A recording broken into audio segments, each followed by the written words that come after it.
Hey everyone, welcome to A Talk. It's me, your boy, your host, OD, and today we'll be reviewing and analyzing chapter 1048 of One Piece. Man, this was just, Oda has been having just like consecutively amazing chapters where he's just been doing really incredible things.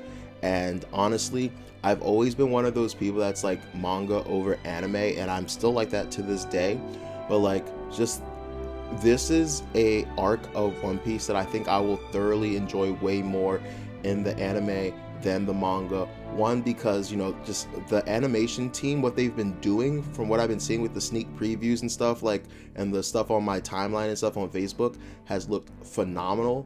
But on top of that, it's just, I know for a fact that Oda is kind of, I don't want to say rushing, but he can't do as much as he wants, and he can't expound as much as he wants on certain things in the manga. And so I have a feeling that with the anime, because it's so close right now to the manga, they're going to be adding scenes and like fleshing things out, and I can't wait to see how they do that.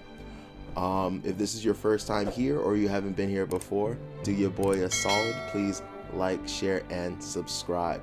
Also, I just want to add, since I just said that, this isn't my usual studio. I'm actually moving again. Anyone who's been here, like, following me for like, I don't know, a couple years now, I've like moved 3 times. Hopefully it's going to be more permanent. The next place I'm moving isn't going to be permanent, but I don't know. We're just going to figure it out and live life. I'm going to treat it like, One Piece and the journey and see where it takes me. Anyway, without much further ado, let's get into this review.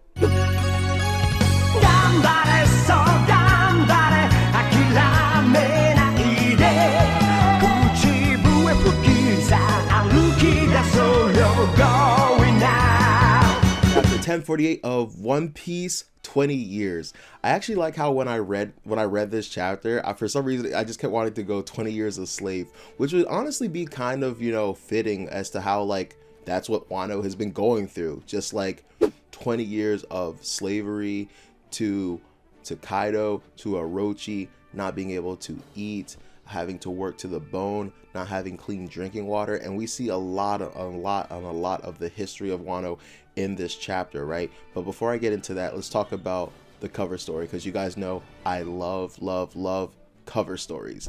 So this cover story follows back, the last cover story we saw before this was, we saw a silhouette of 2 people, and back then I predicted it was going to be Ryu and Ichigo, right? And so I can't tell if this panel is confirming that it's actually them, or we're kind of being red herringed by Oda. I'm like 90% sure it's actually them, but the fact that at the bottom it was a question mark, like, are the Germa infiltrating Whole Cake again? So I really do think it's them, but not quite sure. Oda likes to red herring us, but as of right now, I think it's a confirmation that it's them.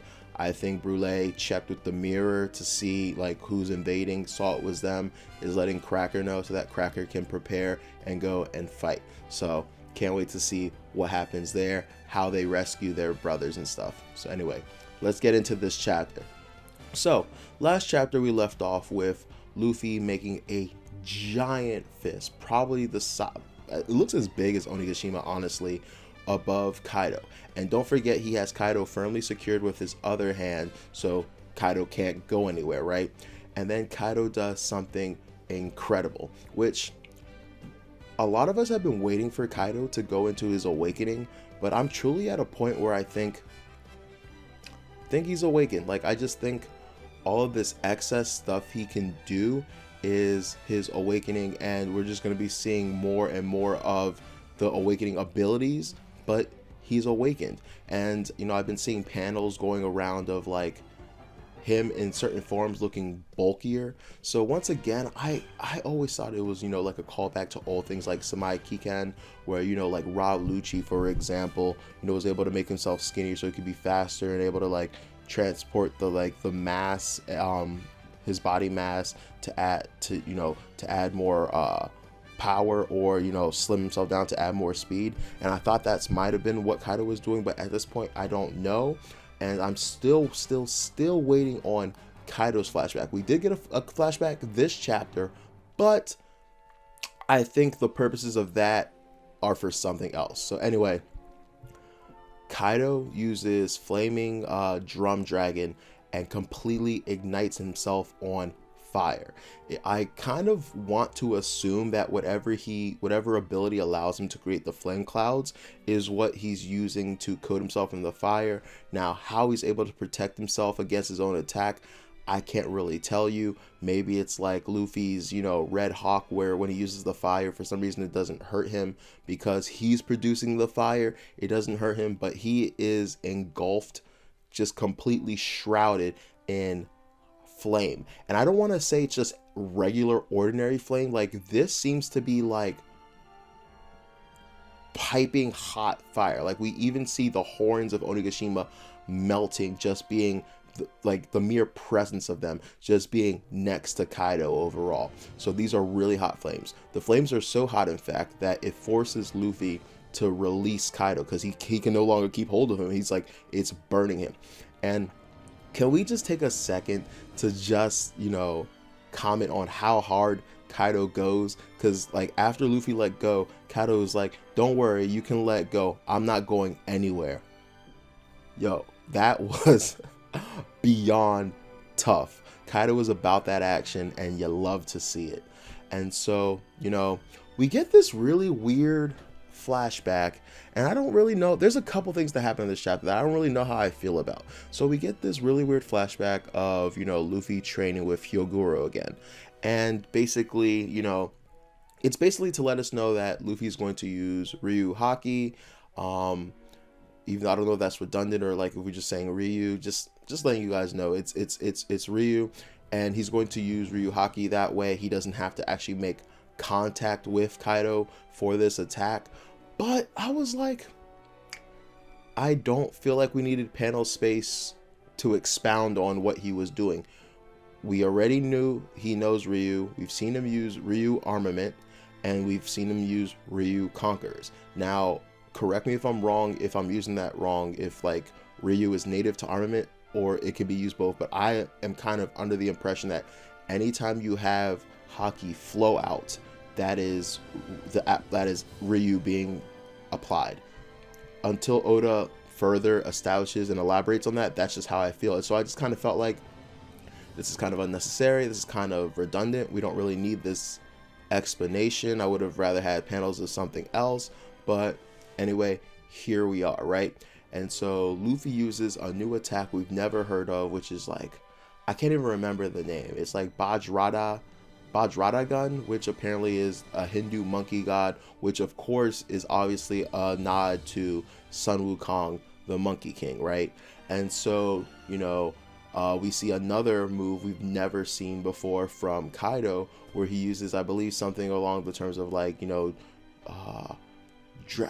flame dragon bagua or something like that. I'm butchering it, and I don't feel like looking at the chapter to say the correct name, which by the way, it's kind of weird to me to see him do a bagua without his kanabo, but whatever, I digress. And so it appears to me that they are just clashing, and they're kind of like, I want to say, like when you used to play Dragon Ball Z Budokai Tenkaichi, and like you're shooting your energy blast and you gotta like spin the joystick and to see who wins. It kind of seems like they are in the middle of a massive clash where neither of them can let up, and they are just expelling as much Haki Ryu conquerors as much as they can. And so, because at first I was like, yo, Momo hasn't moved this island yet, like what's gonna happen with that? But I guess he's gonna have time to move it while they're swirling their joysticks and trying to figure out who's stronger. So we go back into Onigashima, and we see what some of the pirates are doing. We see that Kiku and Kinemon have been dropped. They're badly injured. They're suffering, right? And then we go, and we also have later on in the chapter we have a panel with Hiyori and Orochi, and Orochi once again is on fire. I believe he's still on fire from the Kazembo, and he's talking about getting his vengeance, killing Hiyori, and Hiyori's just kind of sitting there. And just when we think, he's about to attack, all of a sudden he's slashed, and finally, Denjiro is here. I was kind of expecting this. I've never said in any of my reviews, but a number of YouTubers I watch, from, Tekking to Morge to like numerous others, have been saying, hey, we haven't seen Denjiro in a while. I wonder where Denjiro is. Denjiro's probably going to show up and kill Orochi. And so, those predictions were right. I think I actually I might have said Denjiro might do it. But anyway, this scene means nothing to me. And that's not me ragging on Oda. That's not me ragging on, the series. I totally and wholly get what everyone is saying when it comes to the stakes of like Oda playing with death. And I get it. I get what Oda is trying to do. Like, I do like when he said that, death to him is important. He wants to do it for really critical moments. He doesn't just do it, willy-nilly or just for the sake of killing someone. Because I think it's cool when you never know when someone can die, but I also hate when it's just wanton, right? When you just do it just for shock value. But like, man, this man Orochi has died so many times. And it's just at a certain point, it's like, when is he? We know he's going to be defeated. We know that he may potentially be killed. But it's like, all right, why are you milking it this much? And part of me wants to say he's doing it simply because he wants everyone that Orochi has ever like hurt or made to suffer to, get a lick in. Like, Orochi has really harmed the lives of, probably tens of thousands of, Wano citizens. And so my headcanon, at least to try to make this a little bit more bearable, is the fact that, everyone that he's kind of, suffered, and everyone that's kind of wanted to get a piece of Orochi is going to get a chance to hurt Orochi, right? I'm seeing a lot of comments about Orochi definitely being like the worst villain, one of the worst villains. I don't think that's true. As far as like what has happened, like, I still think Doflamingo is honestly up there. Like, what he did in Dressrosa was absolutely abhorrent. Some of what the other characters have done in the series is absolutely abhorrent. I think that what makes Orochi super annoying and like just aggravating as hell is just how weak he is and how much power he has and how he abuses it. Like, for me, Orochi is the Joffrey of One Piece, where it's like, this snotty-nosed brat that has no real power of his own, that probably still sucks from his mother's teat, but like was given this power that he doesn't deserve and has been abusing it nonstop ever since. And that, I feel like, is what's infuriating us fans. And so on top of that, I just don't like how Oda is handling this. Maybe, he's going to do something that's going to make me, bite my tongue and apologize later. Oda has notoriously like shut me up before, but like, before I wasn't, I didn't have a show, I didn't have a YouTube channel where like I could be like made fun of or called out for getting it wrong. I let it happen organically. But like, it just kind of seems like, Hiyori, what was the point? You had him trapped. You somehow got a sea stone nail on him, which to this day I don't understand how that happened.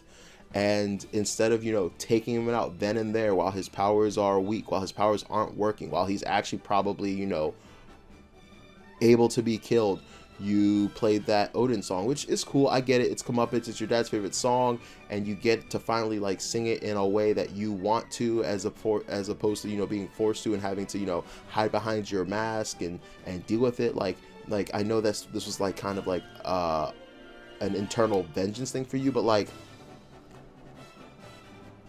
I don't like this damsel in distress kind of like motif that she's playing into right now. I simply do not like it, especially when we've seen the various like princesses of other kingdoms and stuff like square up. They might not be strong, but like, god damn it, they'll square up for their kingdom. We've seen it with Vivi. We've seen it with I always say Scarlet, but it's not Scarlet, is it? The one from Dressrosa. I kind of want to say Scarlet, or is Scarlet the mom? You guys know who I'm talking about. King Riku's granddaughter. I'm messing up my characters, but like, we've seen characters female princess characters be badass, not necessarily strong or powerful, but still be badass. And just to kind of see her be damsel in distress and rescued by Denjiro really doesn't do it for me. And it even more so doesn't do it for me because I can kind of assume that Orochi is not dead from this as well, because you know what was done differently than any other time his head has been cut off. So that's something that, you know, let me know in the comments how you guys feel about that. But that didn't move me. So something really interesting about this chapter was the flashbacks, and the flashbacks really brought home to me, you know, the monstrosity and the, you know, the pain and torture that like Kaido and Orochi have wrought upon Wano. And I kept thinking to myself as I'm reading this and like seeing how despicable they are and how abhorrent these actions are, like what is Oda doing here? And he's trying to rile up these feelings of anger and sadness and animosity in us, and I'm wondering why, because it seems I think the obvious answer is that there's going to be this great climax and all of this is going to pay off. And so we see, you know, Kaido coming in with Orochi, and Orochi's just, you know, not Orochi, but Kaido indiscriminately just taking care of all these fodder, taking care of the samurai, taking care of just, you know, the people of this land. Meanwhile, Orochi is just talking that shit, just talking that talk. And that part is just so infuriating because he's talking all this game, telling the samurai they can hardly be called samurai. Meanwhile, all he's doing is riding the coattails of Kaido, who's backing him. And honestly, I almost wish like I didn't know this was a flashback so I could be like, Kaido, kill him now. But like obviously that didn't happen. They were, you know, they had a partnership for 20 years. But it was absolutely infuriating to watch this dude that has little to no power just flex so hard. And I think we could all relate to that as readers, knowing someone that, you know, hasn't contributed to something, that has rode the coattails of someone else, you know, that's just an awful human being, but has, you know, privilege, power, money, fame, what have you, get away with shit they should not be getting away with. And we just see this once beautiful, once great, once, you know, prestigious country fall to ruin and despair. We see the water turn black. We see them no longer have food. We see that, you know, they are starving so hard that, you know, they have to eat the scraps of the smile fruits that, you know, Kaido fed to his men. And now because they ate those, now they're stuck laughing. And it's almost a cruel joke where it's like, not only do they have to suffer smiling.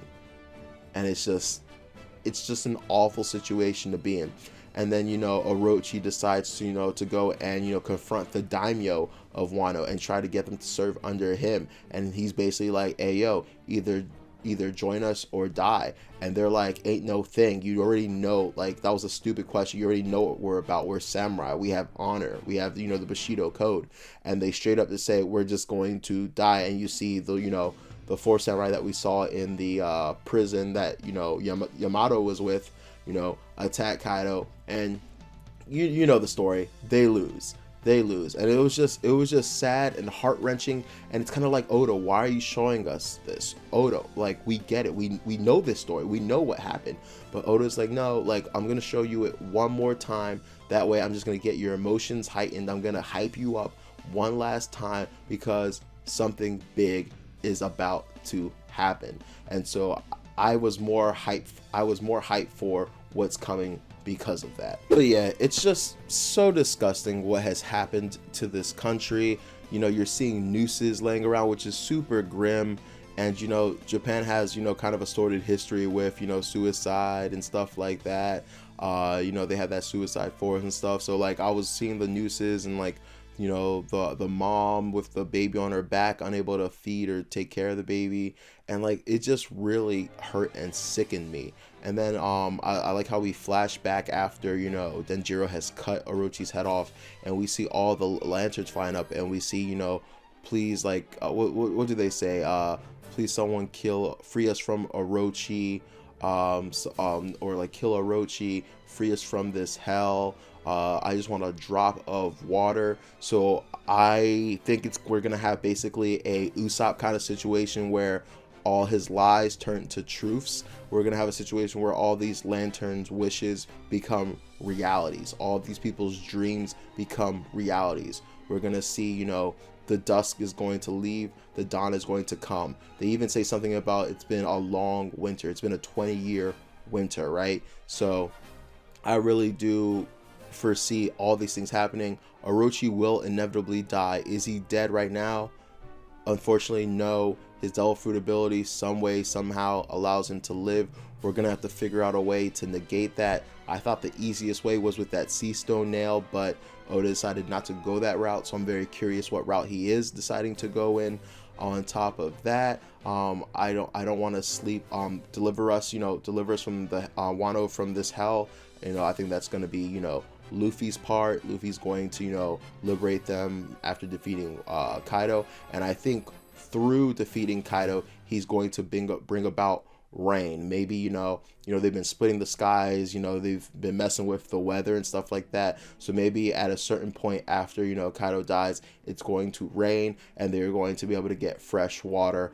Although, unfortunately, there's no like quick fix after like a fight where all the polluted rivers and like land and stuff is gonna heal overnight. But who knows? Maybe something will happen. Also, a theory that has been around for like ever since we found out about the smile users and stuff like that is I'm really hoping our boy Chopper can kind of concoct some kind of antidote or something that can free the people of Wano from the smile curse of being doomed to laugh. I mean, of course they could live with it, that's obviously a choice, a route Oda could go as well, but I would really like to see Chop to do his doctoring thing. So yeah, the Oda ends off the chapter like he's ended off the last 3 chapters with Kaido and Luffy just staring at each other. And I'm telling you, I need a Kaido flashback in the next 1 to 2 chapters because I am too hyped. I am too ready. I want to see the last of what Kaido has in store for us. It literally does look like this is the final stand. It does look like Kaido is finally starting to, use all his aces. I think after this flaming dragon thing, he might have like one, maybe like 2 more, maybe 2 more tricks up his sleeve. Once again, right now he's in his dragon form, and we've been told and shown repeatedly that his dragon form is his weakest form. So maybe he can do this fire burning thing in his hybrid form. Maybe he can coat himself in electricity. I think that there is still a lot more to come. We still haven't seen all of what Luffy has to offer. You guys always have to remember, despite everything Luffy's been doing, this form is still new to him. He still doesn't know all the ins and outs about it, so he can still discover more and more and more things, right? So I'm gonna leave the review here for today. I feel like I did a relatively decently long review. I just kind of, honestly, gonna be real with you, I read this chapter like right before I did this review. I've been so busy with work and like moving and stuff like that, I haven't had time to give it the due it needs. But this was a really decent chapter. I think I touched on all the points I wanted to touch on. If I forget anything, I'll probably go back and finish up later. But great chapter. Can't wait for next week. No more breaks for quite some time, so I'm super stoked and excited for that. Sorry if I'm kind of talking quiet and not as like hype and energetic as I usually do. I'm recording my room in the room I'm currently staying in next to somebody. There's somebody in a room next to me, so I don't want to disrupt them. So that's why I'm talking kind of like lower and monotone. Anyway, thank you guys for tuning in. This has been Otaku Talk. It's me, your boy, your host, OD. Take care. Have a phenomenal weekend and peace.